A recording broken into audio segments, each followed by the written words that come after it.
Well, for those of you who do not know what you're walking into right now, welcome to my Night of Repentance, as I like to recall it, otherwise known as the Transparency Hour, where I come here and I tell you what I got right and what I got wrong in the week of fantasy football that we just went through. I do this every single week, so you can catch me live after every Monday night, basically, just going through what I got right and wrong during the week of fantasy football. And this week, there was a lot I got wrong, and as you know, the regulars out there, I'm a guy with very strong opinions. I have very strong opinions, so obviously I am in a situation where I got a lot wrong that I'm going to have to go through. So if you have questions, I will take questions at the end. If you have super chats, if you have questions, you can put them in now. They will not be addressed until I go through everything that I got right and wrong in week one fantasy football. So if you enjoy these segments, guys, please go down there, drop a like on the video, and subscribe to the channel to show your support, guys, because it is a big week, obviously, to go through what I got right and wrong.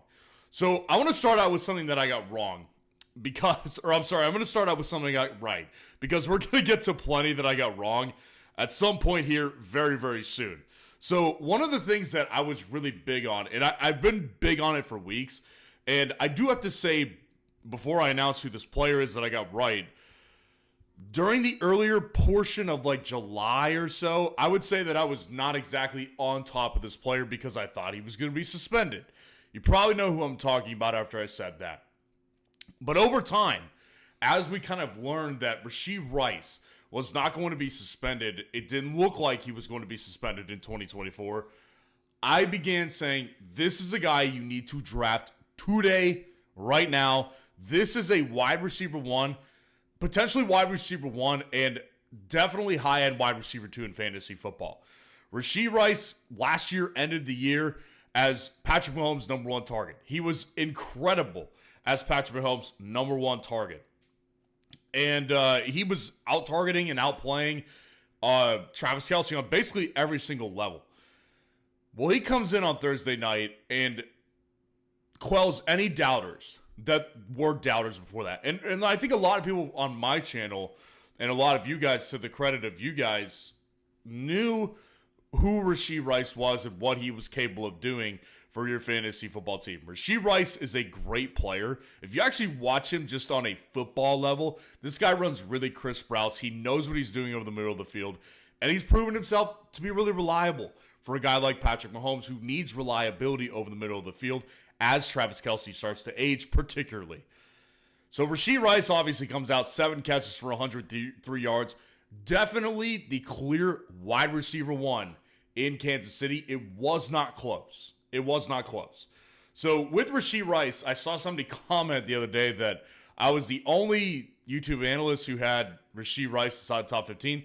I don't know. I don't watch a ton of fantasy YouTubers, to be honest with you.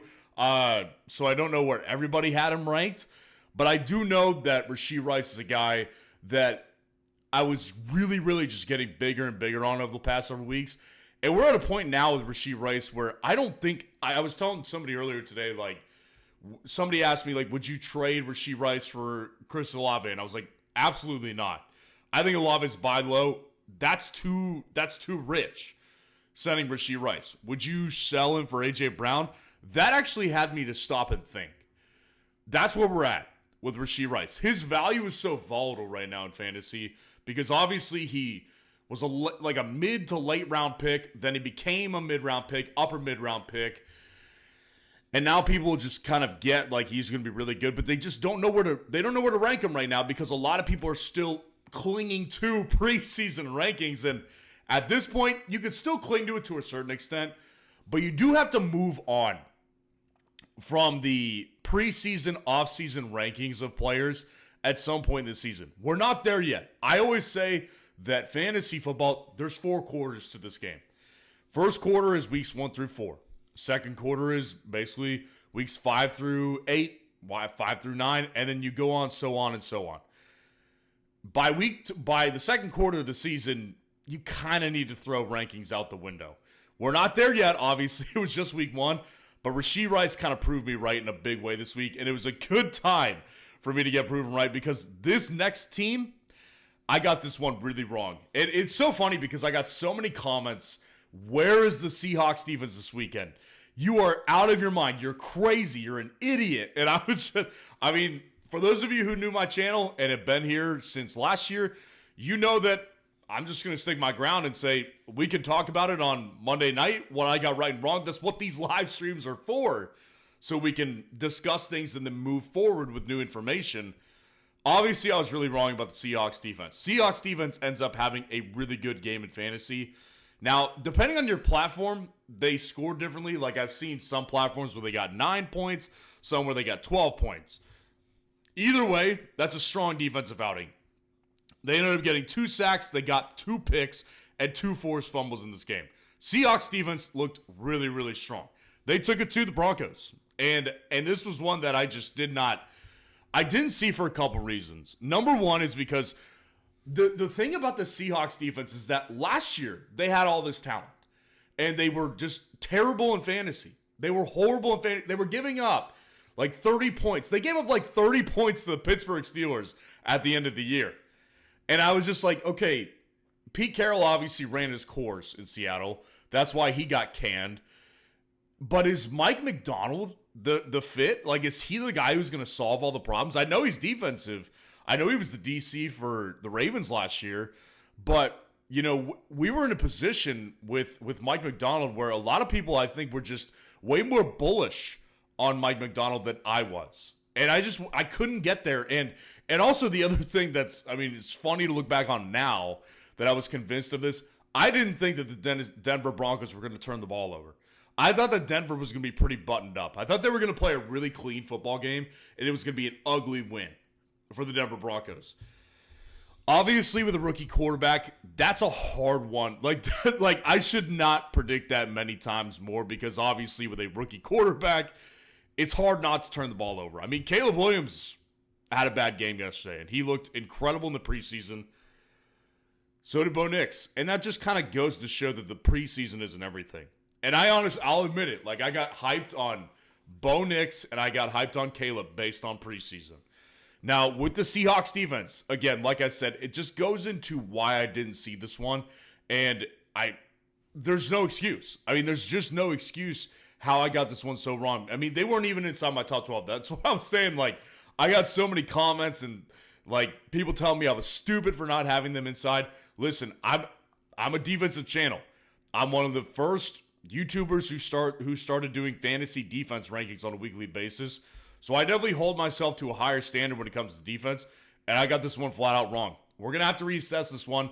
I haven't watched enough of this game. I like to watch every game of the week, and it takes time, obviously, to go back and watch every single game.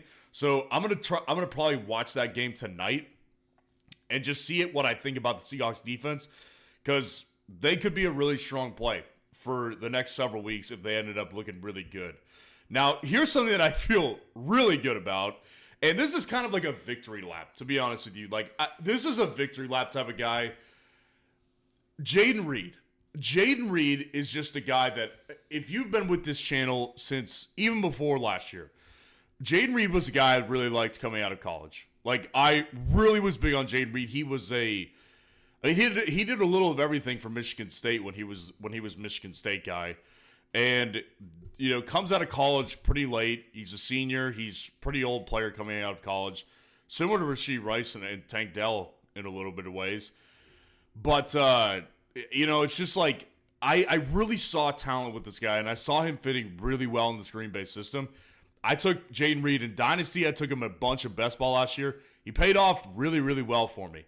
Now, the reason I say all that is to come out and say that Jaden Reed, before the season, I was saying, I think he's the wide receiver one. This is a guy who I think is going to be a Deebo Samuel light for the Green Bay Packers. If you just watch the Packers games and you watch how they use him, it's very similar. I mean, this guy, they have him moving in motion constantly. Like, he's never stagnant when the ball is snapped. He is always moving, whether it's to the other side of the field or whether it's, you know, like wherever he was going, he's always in motion. They run him. You know, they give him the ball. They give him opportunities through carries. They also give him opportunities through targets. And by the way, Jordan Love and him built really good chemistry last year, and you saw it pay off. Like that game Friday night against the Eagles, Jordan Love was looking for Jaden Reed quite a lot as kind of a safety blanket, as not like necessarily safety blanket like he can't do anything else, but just safety blanket as far as like he knows that Jaden Reed's going to make a play. And that's exactly what he did. He did it all night. And Jaden Reed is extremely efficient with his more limited work, which is what worries people about Jaden Reed. But this is, again, why I make the Deebo Samuel comparison when I talk about Jaden Reed. Jaden Reed is very much like Deebo, because if you just look at it from a raw numbers perspective after the game is over and you didn't end up watching the game, you say to yourself, 6 targets, man, like that's not going to be that level of production on a weekly basis. But then you leave out the carries that he got, and you also leave out just how efficient and how well Green Bay uses him.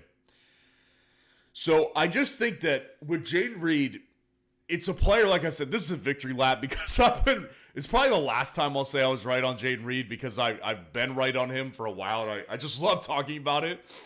But I will say that with Jaden Reed in future weeks, I'm worried about him, much like I am with Romeo Doubs and Christian Watson. Like wide receivers for Green Bay, I'm worried about. The guy I'm least worried about is Jaden Reed, because he gets opportunities in a lot of different ways. So obviously Jordan Love being back is going to be what maximizes it all. But, this is a situation where Jaden Reed, I feel pretty good about this one all over again. Scarface Patrick, I appreciate your super chat. I see it. This is what I got right, what I got wrong. So I will answer the question at the end of this live stream. Just stay tuned. And if you enjoy the segment, what I got right and wrong, it's Transparency Hour. Going through everything I got right and wrong on the week. So if you enjoy it, please go down there, drop a like on the video, and subscribe to the channel to show your support. Here's one thing I got really wrong. And I think a lot of people may have been waiting for this one. And I've definitely heard about it since he went off. Joe Mixon. Joe Mixon, good grief. I mean, it came and it's so funny because I'm going to say it came out of nowhere for me. Because I didn't see it. I just did not see it with Joe Mixon. He was a guy that I was saying, this guy is older. He barely practiced all offseason with the team. And even though he may monopolize the backfield, I just don't think his upside is very high against the divisional opponent this week.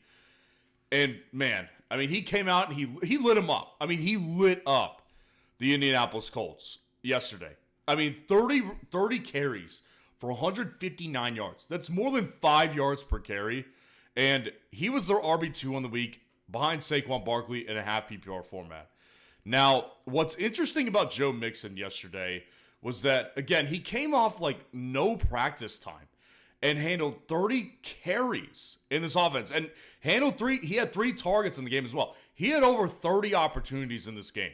So what I will say is I don't expect to see this every week, and I mean, some people probably think I'm a Joe Mixon hater. I promise I'm not. I've always liked Joe Mixon, the talent. Joe Mixon came out. He shocked me so much yesterday. Like just watching him and how physical he was, how explosive he still was really a treat to see, because I'm okay being wrong. I'm totally okay being wrong. And for Joe Mixon, it looks to be the case. Joe Mixon looks to be a guy that you could really rely on as a really good RB2. And like in future weeks, when there's more buy low opportunities opening up, and maybe you want to get an upgrade at a wide receiver and you're comfortable with selling like the RB1 that you drafted, and maybe you had Joe Mixon as your RB2, Joe Mixon probably develops into an RB1 if he's not there already. I'm talking based on value strictly. So, Joe Mixon yesterday, he made me look really stupid. And great. That's great. Like I said, that's the point of this segment, is to go through what I got right and wrong. And Joe Mixon was a travesty on my record because he ended up tearing it up against a divisional opponent. Like that's the big thing. It was against a divisional opponent. In Indianapolis, their offseason moves defensively, I didn't particularly love. That's why they haven't been inside the top 12 for me at all this year in fantasy defense-wise. But based on last year, like they still have playmakers that they had. So I didn't think that they were going to be that bad. Maybe it's just that Joe Mixon is still really good. And the fact of the matter is this Houston Texans offense is really, really good. And you want a running back attached to it. That's why I'm pretty much all in on Joe Mixon at this point. So he really got me to flip, to be honest with you guys. Now, here's something I got really right. And honestly, this one doesn't feel... I don't know if I'd say it feels good, because I feel bad for people who have really just stood their ground with Drake London. I mean, I just did not... I have not seen it with Drake London. And this goes back a long ways. Like, honestly, this one goes back to when he was drafted. And this is, like, I've just had a fundamental disagreement with most of the fantasy community about how good Drake London is. Now, let me say this. I think Drake London is a very, very talented player. I think he's an extremely good talent. He's obviously big dude, and it's not just like he's big. He moves like he's smaller. He's also, physical at the point of catch, which not all big guys are. Drake London has lots of physical qualities that are extremely fun to watch in a football perspective. But this guy is not, the best way I can think about this one is people get mad sometimes who are really Drake London truthers. They get mad at me whenever I make the comparison between Garrett Wilson and Drake London. I've seen a bunch of people get mad about this. This is just honestly the best way I could put it, though, because just think about it from this perspective. Both of these guys were obviously really high draft picks in the 2022 NFL draft. Now, one of those guys has had 2 straight 1,000-yard seasons as a receiver, and the other one hasn't reached 1,000 yards yet in his entire career. People get mad at that. Now, I will admit, the Falcons' quarterback situation has been bad, and he hasn't had the targets that Garrett Wilson has. So I'll rebut that with 2 points. Number one, Garrett Wilson did it with probably worse quarterback play than Drake London had. At least Drake London had stability almost every week. He didn't go through the amount of quarterbacks that Garrett Wilson did over the last 2 years. And the other argument is, it goes back to what I've been saying. Maybe he's not that good. Maybe he's not. And like I said, this one doesn't particularly feel great because I'm not trying to dunk on Drake London truthers, but this is one that I've sniffed the BS on this one for a while. I mean, the way that he just got anointed as soon as they got Kirk Cousins, you would have thought they got Aaron Rodgers. Like, the way that people wanted to value London as a 2nd round pick, 3rd round pick, early 4th round pick. It was just crazy to me because he's never shown it. He's never shown it. And he didn't show it again with Kirk Cousins in Atlanta. I mean, this situation, man, it was just, honestly, I would say it was an embarrassment, but to be honest with you, I kind of expected it because Drake London, again, just has not shown that he's dominant on a consistent basis in the NFL. And like I said, this one's going to obviously... I'm actually really interested to hear if there's any Drake London truthers watching right now and what you guys have to say. And I'm not saying that's just to, make fun of you. That's not the point of it. I'm honestly here to ask a question of, how do you feel today with this situation hanging over your head? Because you spent really high draft capital on this guy. And if I was a Drake London manager right now, I would be really panicking. But the reason I'm not panicking on London is because I sniffed this one out. I just didn't believe in this guy from the start. Being this high of a draft pick just always was just outrageous to me. So it just never made sense for me. And that's why I got no Drake London shares. Even in best ball, I drafted 90 teams on Underdog this year. I probably drafted Drake London 3 or 4 times. Yeah, Drake London, this outlook is grim. And obviously Cousins is going to get better. And Drake London will have better weeks. I'm not saying that this is the peak for Drake London. I would hope it's not the peak. I don't think it's the peak. But what I am saying is that that's why I'm interested to hear what Drake London truthers are thinking right now. Because the optimism for him being a wide receiver 1 in fantasy, I can't imagine that it's as high as it was before week 1 for Drake London truthers right now. Now, here's the last thing that I got wrong, and we'll go through some honorable mentions. And really quick, Demetrios, I appreciate the super chat. I see it. I will take questions at the end of what I got right and wrong. And if you're enjoying it so far, go down there, drop a like on the video, and subscribe to the channel to show your support. And the last one I got wrong, people were probably waiting on this one too. Saquon Barkley. Obviously, Saquon Barkley was a nightmare this week for the Packers, that is. I mean, he was the running back 1 on the week. He almost had 4 touchdowns. Like, he was this close to 4 touchdowns on the game. He had a hat trick by, like, what? 4th quarter? I think something like that. I mean, Saquon Barkley was outrageously good. And the only thing I will say is that I think Saquon Barkley, the only thing that redeems my stake in this whole conversation is that I did think that Saquon Barkley was going to be really good this week. He was in tier 1 of my running back rankings this week. I saw it as a strong week because I think the Packers defense, I thought going into the game was still weak, and I came out feeling pretty vindicated. Now, that doesn't take away from Saquon Barkley. I'm not trying to diminish what Saquon did. He was outrageously good. And really the thing, why I'm already admitting to being wrong about Saquon, because like I said, I'm not wrong about Saquon of the week. I had him in my first tier for a reason. I knew this was going to be a good game for Saquon. I'm already admitting that I was wrong on the entire season for Saquon. I'm actually already at that point. The reason why is because if you saw his usage, it was not nearly as problematic as I thought it was going to be. I mean, Saquon Barkley monopolized the carries. That I expected him to do. He was efficient. That I expected him to do as well. What I didn't expect was the amount of carries that he got closer to the goal line. And he also was able to take a decent amount of he only took 2 targets, but he obviously took one of those catches to the house. So Saquon Barkley looks like a smash pick in fantasy because even without Jason Kelce, this offensive line is still good enough to propel a fantasy running back who's actually really good.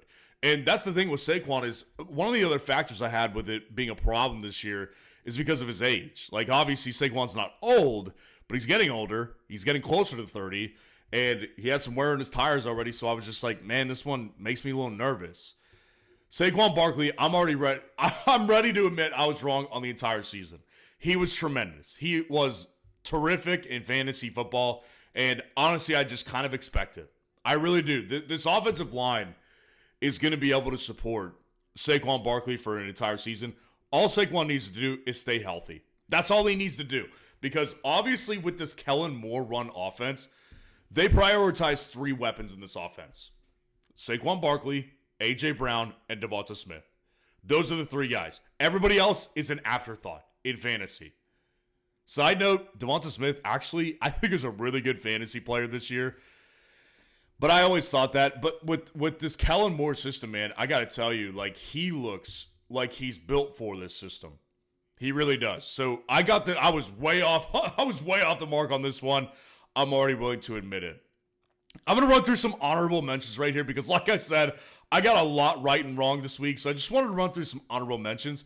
I was right about Davante Adams. Davante Adams is just a guy that I've been off for a long time, and I haven't understood why people were still drafting him within the first 2 rounds, within the first 3 rounds of fantasy drafts. And I guess a lot of it just had to do with the name value that he brings to the table. Everybody knows Devonta Smith at this point. So it's like you don't come into the year not knowing Devonta Smith, and when you see his name, if you're a casual fantasy player, you're probably going to pick Davante Adams. Davante Adams, though, the reality with him is that I've been saying this all offseason. This is an ugly situation in Las Vegas. This guy wants out. Like, he actively wants to leave Las Vegas. He's been talking about, get me a better quarterback. Tom Brady, come play for the Raiders. There's former players saying he wants out. Like, it's just an ugly situation, and it came to fruition. I mean, he wasn't horrible, obviously. He's not going to be horrible because he's too important to the offense, and he's still a really good player. But the age, the problems with this offense, the problem with the quarterback, it's ugly. It's going to be ugly throughout the rest of the season. So I was right about that. Really wrong on Ramondre Stevenson this week. Ramondre Stevenson was a great fantasy play. A lot of running backs, had really good weeks. Ramondre was the biggest shocker to me. I mean, Joe Mixon was shocking, but I knew he had the talent to do it, and I knew he was on a good team. Ramondre was the biggest shock of the week to me. Going to Cincinnati and doing what they did as a team honestly doesn't surprise me to a certain extent because I know that the Bengals are just a slow starting team. But with Ramondre Stevenson, this dude took control of the game. And the Bengals defense looked like crap. So Ramondre Stevenson was a massive shock to me. So that one I got really wrong. I don't even think I had him inside my top 30 last week. It was a bad week for me on not ranking Ramondre Stevenson and ranking Joe Mixon too low.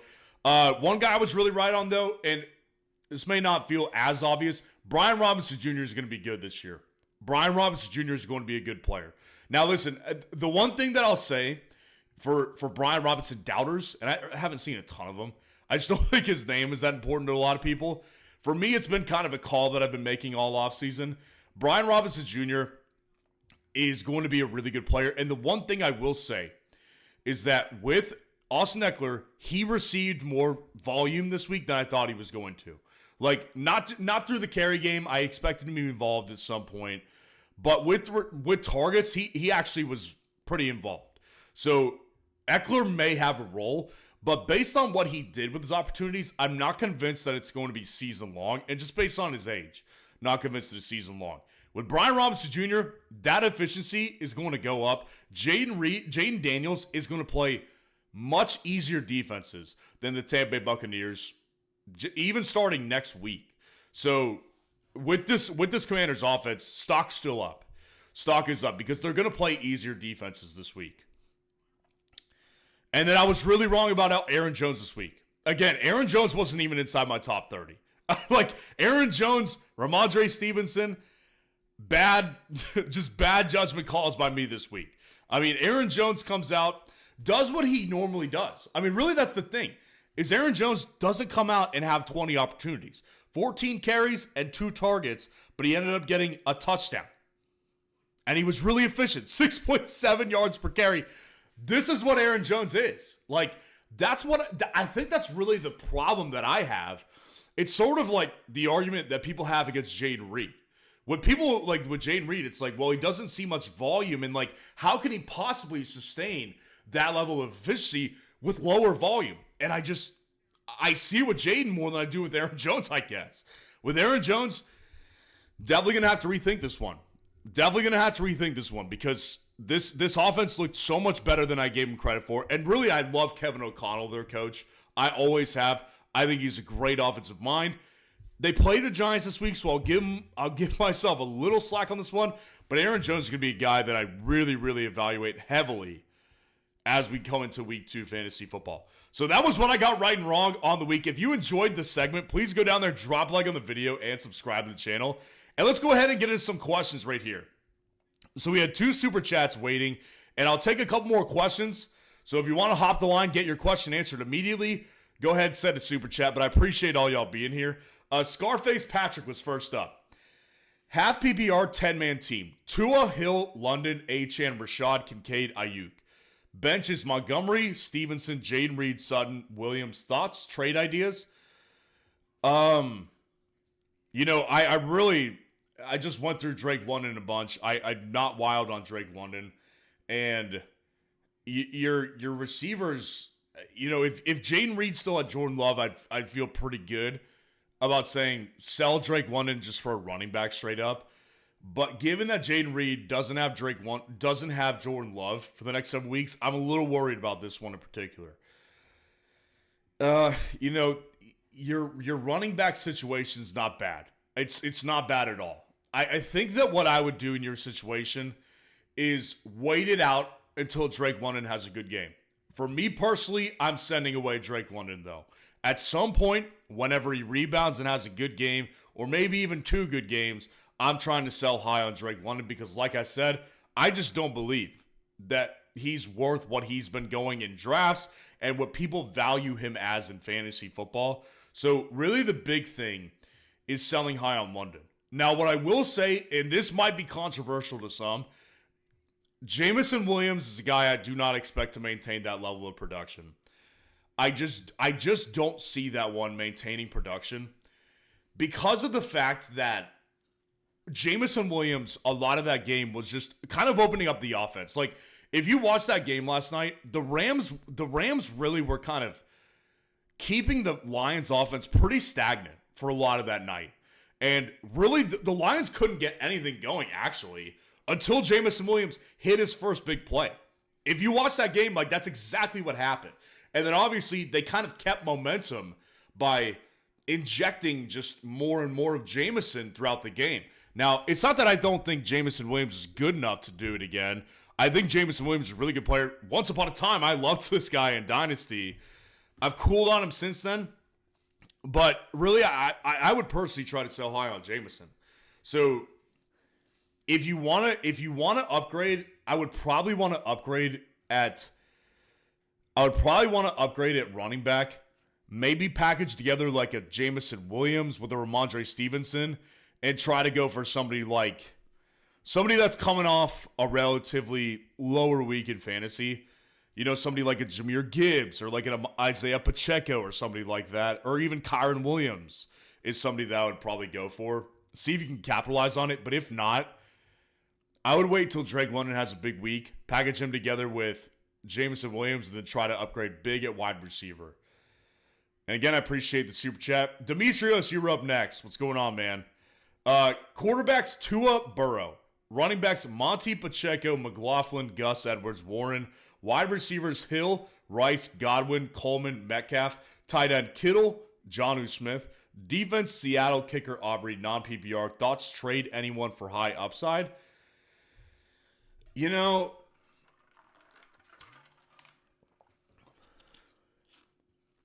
my thing with Tua, actually both your quarterbacks, is that you actually have the perfect system going right now. And this is something I talked about in the quarterback rankings last week. Tua is a guy that's going to front load your production for you in fantasy at the quarterback position. He's going to be a guy that's going to get you a bunch of like 25 to 30 point, even 40 point games within the first 6 to 8 weeks of the season. And then he will drop off when it matters in fantasy football. Now, he will get you wins, which matters at the beginning, obviously, as you're kind of positioning yourself to be in a good spot in the playoffs. But Burrow is the exact opposite. Like, Burrow will not have front-loaded production in fantasy. So your quarterback situation is kind of ideal. Like, what I would personally try to do is I would try to time it, but like kind of like after week 5 or week 6 and sell Tua. Again, I'm looking kind of longer term down the road because I really don't see any like glaring weaknesses with your team that you need to address right now. But for me personally, like one of the biggest things that jumps out is that I would personally try to sell Tua later in the season, like after week 5 or week 6, and he's kind of front-loaded his production. And that's exactly when he drops off. And Joe Burrow, ironically, is like the perfect antidote for Tua because Burrow has all of his production backloaded in fantasy football. So that's what I would personally try to do. Your running backs being Montgomery, Pacheco, you know, you don't have a ton of depth because Gus Edwards, like that's a problem. Gus Edwards, that's a problem because J.K. Dobbins was really good in this offense. So I'm worried long-term about Gus Edwards. Your wide receivers are pretty strong, so I really wouldn't worry about it too much. Running back here, I would definitely want to see more depth. So for me personally, I think I would try to get somebody like a DK Metcalf off the team or a Chris Godwin. Sell Godwin high for a running back in the range of like, I would try to get a running back in the range of like, see if you can get Josh Jacobs this week. Josh Jacobs might be a good opportunity to get him. Maybe Derrick Henry, but I don't think so. I don't think Chris Godwin's going to go that much. Those are kind of my two thoughts right now. But right now, obviously, like your two starters are good. But for depth purposes, I definitely want another running back there because with McLaughlin, he's going to be involved. He should be on a roster, but he shouldn't be relied upon as an RB3. With Jaylen Warren, I honestly don't know if Warren fits in Arthur Smith's system in Pittsburgh super well, and I think that's a reason we saw a lot of Najee yesterday. So I'm a little worried. I'm worried about your RB depth. So I would say if you can, try to sell Godwin high this week for one of those running backs I was saying. But other than that, like your team really, like your starters look really good. And of course, defense rankings are out tomorrow, and kicker rankings will be out Thursday. And again, I appreciate the super chat. Rock out, what's going on? Appreciate the super chat. Should I trade Puka for London to the Cup owner, or just ride it out for 4 weeks? Oh, man. This whole Puka situation really sucks. It really does. You know, obviously first, if not, second, if not first round draft capital was spent on Puka Nacua. And this is even though he's going to obviously be missing the next 4 games. If you haven't seen it, got placed on the IR, is going to be out the next 4 weeks at the very minimum. This is something that I don't see going away. I mean, I think it's kind of, it very well might be a lost season for Puka Nacua. It very well might be. So I'm worried about Puka. The thing about Puka's upside in fantasy is that, not his upside, his value in fantasy trades right now, it's hard to predict because obviously going into the IR,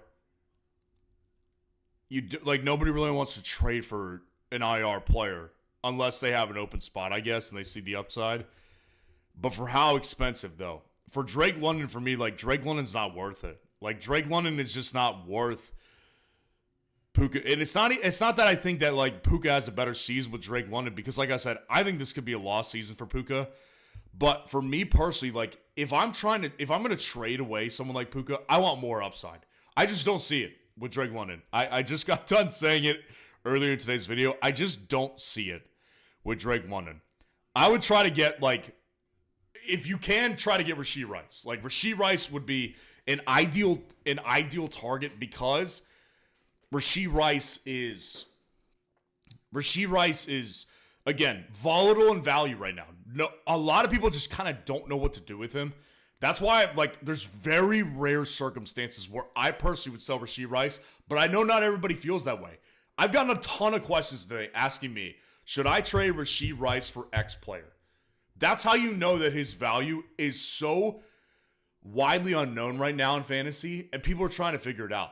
So Rashee Rice for me is probably my ideal trade target to get in exchange for Puka. That's something I'm okay with, just wiping my hands, being done with Puka, and saying I'm good with getting Rashee Rice several rounds later in a draft because Rashee Rice ultimately is going to be the better fantasy player this year. I would also try to go for a guy like Deebo Samuel. Deebo Samuel is another guy that I would try to go for in this scenario too. But with Drake London, no. I mean, I just don't see it. Like I said, with Drake London. So I would hold off on Drake London. I would try to go after one of those two trades that I just said. Bo, what's going on? Offer my JMO for London. Who would you sell JMO for? See, this is a thinker. This is a thinker because I think Jameson's a sell high guy this week, and I think that London is. I don't think he's a buy low. I mean, but in that scenario, I still do believe Drake London has the better fantasy season when it's all said and done than Jameson Williams does. So it's hard. That one's tough. That one makes me think a little bit. That's a situation I probably would do. I probably would end up doing that. Because Drake London, again, he is what he is. and he's going to drop for me. Like, you'll see it in tomorrow's wide receiver rankings. But Drake London ultimately still is the wide receiver one in this offense long term. Like, yesterday was tough. The Steelers defense played him really good. TJ Watt was a menace in that game. Like, that game was honestly kind of a wash for the Falcons, but I still don't believe in Drake London that much. It's just kind of a belief that Drake London is going to be more involved on a consistent basis than Jameson is. Because, again, if you watch the game last night, what Jameson, his role in that offense was last night, and it will be throughout the season, so it's not like a bad thing, but Jameson was really a guy who got the offense, like, he gave him the spark. When they were not really, couldn't catch a rhythm, weren't moving the ball that well, Jameson Williams provided a spike when they needed it. But that's not going to be sustainable for long-term fantasy production. So ultimately, I would say, if you could, sell Drake London high, or I'm sorry, sell Jameson high for a guy like Drake London. Scarface Patrick, what's going on? For waivers, pick up Jay Mason, Likely, or Bigsby. You know, it's obviously crazy because, like, obviously everybody watched what happened tonight. Jordan Mason was not just good. Like, Jordan Mason ran all over the Jets defense. I was shocked. Watching. That's another one I was really shocked on, was watching how much Jordan Mason tore up the Jets defense. A defense I thought was really good, and I still do think is good. I think they just got the 49ers treatment. Angry 49ers coming off a Super Bowl loss when they were that close. Already one of the most physical teams in the NFL, just punching another team in the mouth. That's what we saw tonight. Now, the only problem with Jordan Mason is we can't overvalue him right now just because Christian McCaffrey missed. That's the only problem, is that we can't, with a guy like Likely, I'm more confident saying he has plenty of long-term value. I think he has plenty of long season value because, again, Likely was not just in when Mark Andrews was not in. Likely was in when they were doing two tight end sets. They were doing two tight end sets with both those guys, and he was in there. So I ultimately think that he's going to be involved long term, regardless whether or not Mark Andrews is there or not. And by the way, Mark Andrews is and was there on Thursday night. So it's hard for me to tell you to prioritize Mason, to be honest with you, because, again, tonight, obviously, what we saw is what we saw, and it's going to get a lot of people hyped. And I have no idea what the extent of this McCaffrey injury is because I didn't expect this. Like, I thought he was going to play tonight. I was, like, shocked when I found out that he was not playing tonight. So I don't obviously understand just how bad the extent of this injury is. It obviously is enough to keep him out of game one, and that's a problem. So I would take him over Bigsby for sure because he showed more than Bigsby. And I do think that there's a legitimate chance, even when McCaffrey does come back, at least for the first several weeks, he could be in a timeshare. Because the problem with, like, the last several years is that I never thought McCaffrey would be in a timeshare because their backups were just not showing anything. Like, Elijah Mitchell can't even stay on the field. And Jordan Mason was kind of buried on the depth chart for a long time. This is the first opportunity he's really had to come in and play really good football. And he took advantage of it. He looked really good in this offense. Looked like he fit like a glove. So I ultimately do think that Jordan Mason has more value than Bigsby, but Likely is a different story. And the good thing about this one, though, is that if you're in need of a tight end, I would prioritize Likely personally because, again, we don't know the McCaffrey situation. Now, watch this news throughout tomorrow. See if we can get more word on McCaffrey's injury, when he might be back. And if he's looking to miss a couple weeks, then I would pick up Jordan Mason over Isaiah Likely. But if you don't need a tight end, then yes, go ahead and pick up Jordan Mason. Because if you're going to grab Isaiah Likely and he'll just sit on your bench, then it's not worth it. Whereas with Jordan Mason, if McCaffrey misses more time, this is a guy who could easily go right into your RB2 or flex role anytime because he just did it against a really good defense in the New York Jets. So again, I appreciate the super chat. Bo, what's going on? How much fab for Likely? I don't have to start tight end. Jameson, FL.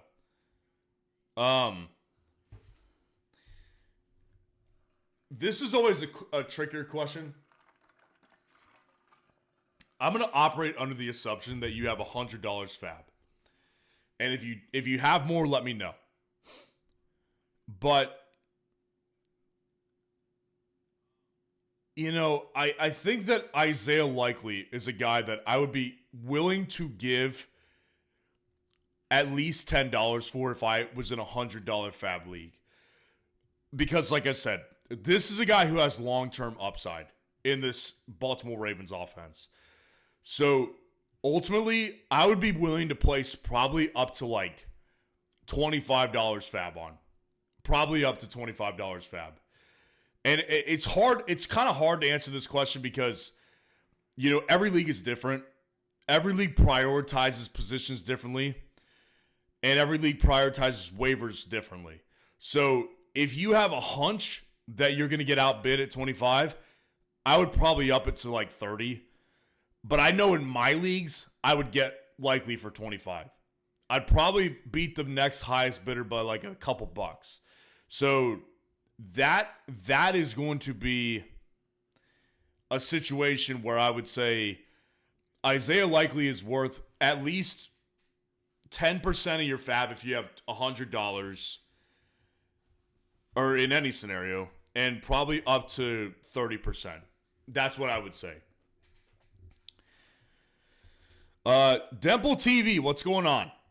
Full PPR 10 team. Jaden Daniels, Breece, James Conner, Puka, Kupp, DJ Moore, Debo, Laporta, Ladd, Stevenson, Moss. What are we thinking? Any moves or trades?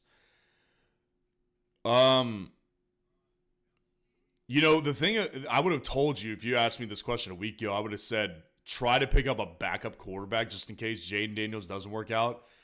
The reality is with Jaden Daniels, it doesn't really matter. Like, if he's not that great of a thrower this year, if he can do what he did on the ground all year, he's going to be an incredible fantasy quarterback. Like, it's going to be awesome to have Jaden Daniels. And I have Jaden Daniels as a backup on some teams because I was getting him in like the 10th, 11th, 12th round, and I was like, I don't like the upside any other area in this draft besides Jaden Daniels. I don't like any of them as much as I like Jaden Daniels, so I'm going to take Jaden Daniels. So I have Jaden Daniels in quite a few redraft leagues, actually, and I'm really happy about it.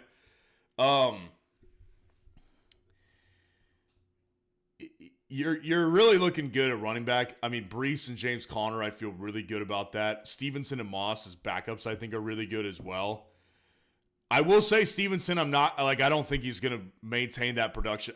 That might be the best game of his season. He might have just peaked. I'm going to stand by that. I don't think the Patriots are some revelation. I think they're still going to be bad. So I don't think that Ramondre is ultimately going to be like some wicked steal in fantasy drafts. I think it was just a good week.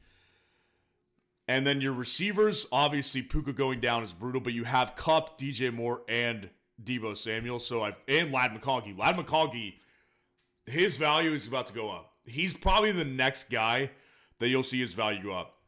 I considered putting him in on buy low this week. Ultimately, I think I'm going to wait another week. See how he does this week, and hopefully he doesn't break out yet because I still want to be able to buy him low. But Ladd McConkey, I think, is going to clearly be the wide receiver one in no time in this offense. I think your team looks good. Laporta, obviously, last night was bad, but I mean, it was bad for all Detroit Lions, so I don't single Laporta out necessarily. I just think that you kind of have to hang tight with Laporta. He was too expensive, and every big-name tight end kind of had a bad week. I mean, Kittle was involved, but, you know, most big-name, like the top 5 tight ends this week in half PPR. Isaiah Likely, Foster Moreau, Kyle Pitts, there you go, Juwan Johnson, and Brock Bowers. Those are your top 5. Laporta was a tight end 8 on the week. 6.5 fantasy points and a half PPR. Njoku was a tight end 9. Kittle was a tight end 10. McBride was a tight end 11. Kelsey, 14. And Mark Andrews even lower, right? Like, there was a lot of bad play from tight ends with big names this week. Dalton Kincaid, another massive disappointment. So you kind of just had to hang tight with your tight end. That's the only thing I might be a little concerned about. But other than that, like, I would say your team overall looks pretty strong, I would have to say. So yeah, that I would say hang tight. You probably want to just ride this one out for a couple weeks, because I would be willing to wager that you won this week just based on your Jaden Daniels play, your Debo play, your James Conner play. Brees was pretty good. Kupp was great, obviously. I'd be willing to wager that you won this week, so no need to do any like moves as of yet, I don't think. So that's going to do it tonight, guys. I appreciate y'all being in here. Okay, we got another one. Blitzen Spirits FFL. Reamed by Olave, Harrison, Andrews, Moody, Mason. Won me the week. Nice. Brees, 49ers defense came through in my second. And the third opponent didn't bench CMC. 1-0 in all 3 leagues. Let's freaking go. Let's freaking go. I'm really happy to hear that. I love to see the audience doing well. I think I was actually, on my own personal note, I think in every redraft / dynasty league, I think I won all of them. I lost one dynasty league, but I won, and that's like between redraft and dynasty, I think I'm in 15 leagues. And I was 14-1 on the week. I feel pretty good about it too. So I'm glad to hear that you did well this week. Obviously, there was some stinkers this week from big name guys. It's important to remember, guys, it is only week 1. We're going to get through it. We're going to make moves to make the teams better. Today was all about repenting, getting some stuff cleaned up. What I got right and wrong was all about today. And again, appreciate y'all being in here tonight. I'm going to go ahead and sign off for the night.